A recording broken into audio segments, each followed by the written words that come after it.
Em Brasília, a crise institucional entre o Poder Executivo e o Legislativo teve mais um capítulo hoje. O ministro da Economia, Paulo Guedes, não compareceu à audiência sobre a PEC da Previdência. Para completar, parlamentares da base governista cobram mudanças no texto da reforma antes mesmo do início da tramitação, como mostra o repórter Welson Kalinowski. O que já tinha sido anunciado no meio da manhã acabou se confirmando quando a audiência da Comissão de Constituição e Justiça da Câmara começou por volta das 2h30 da tarde. Paulo Guedes não deu as caras. Em seu lugar veio o secretário da Previdência, Rogério Marinho. Apesar de alguns representantes do governo pedirem para que Marinho fosse ouvido, a oposição bateu o pé e negou. A ordem era ter explicações sobre a reforma da boca do ministro da Economia. A ausência sob a justificativa de que o Palácio do Planalto prefere conversar somente quando o presidente do colegiado já tiver escolhido o relator da PEC da Previdência, foi considerada uma forma de pressão e até de desrespeito à casa. Fugiu, né? É uma fuga que não é nem estratégica, né? Que se fosse uma fuga estratégica, mas nem isso, quer dizer, ele fugiu. Me parece medo total, né? Porque não tem argumento e não tem base, né? Quando nem o PSL diz que tem metade da bancada para apoiar a reforma da Previdência, ele não conseguiu se sentir sustentado para chegar. Mas se ele tivesse confiança na proposta dele, ele viria. A ausência de Guedes também foi criticada por membros da base governista e de partidos do chamado Centrão. Para eles, perdeu-se uma oportunidade de dialogar com os que estão em dúvida.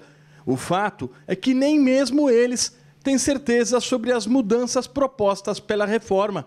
Prova disso é que 13 partidos da base governista apresentaram um manifesto na manhã desta terça-feira aqui na Câmara dos Deputados.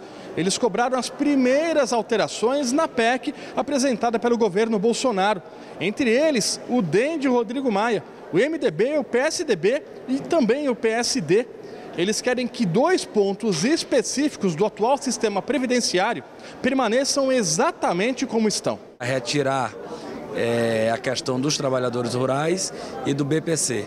Então, depois desse entendimento da bancada, o líder levou isso para a reunião dos líderes e assim fez, creio eu, que todos os líderes e por maioria ou por unanimidade, eu não sei responder, chegaram ao denominador comum que deveria ser retirado isso da proposta que foi encaminhada aqui para casa. Para a oposição, a ação dos partidos que representam mais de 290 deputados confirmou que o governo não possui os votos para aprovar a PEC, que a crise institucional entre executivo e legislativo se instalou definitivamente e há insegurança. O grau de desarticulação do governo é impressionante e cada dia eu estou mais convencido de que do mesmo jeito que a gente conseguiu fazer no governo de Temer, barrar o desmonte da Previdência Pública, a gente vai conseguir fazer também com essa reforma do Bolsonaro, que, repito, é pior do que a do Temer.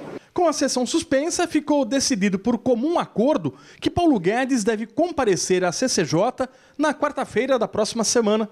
Se ele faltar novamente, a oposição já tem 23 assinaturas, suficiente para que seja feita uma convocação. Eu espero que o parlamento cumpra a sua autonomia e convoque o ministro para esclarecer, porque esse é interesse da sociedade, não é do governo.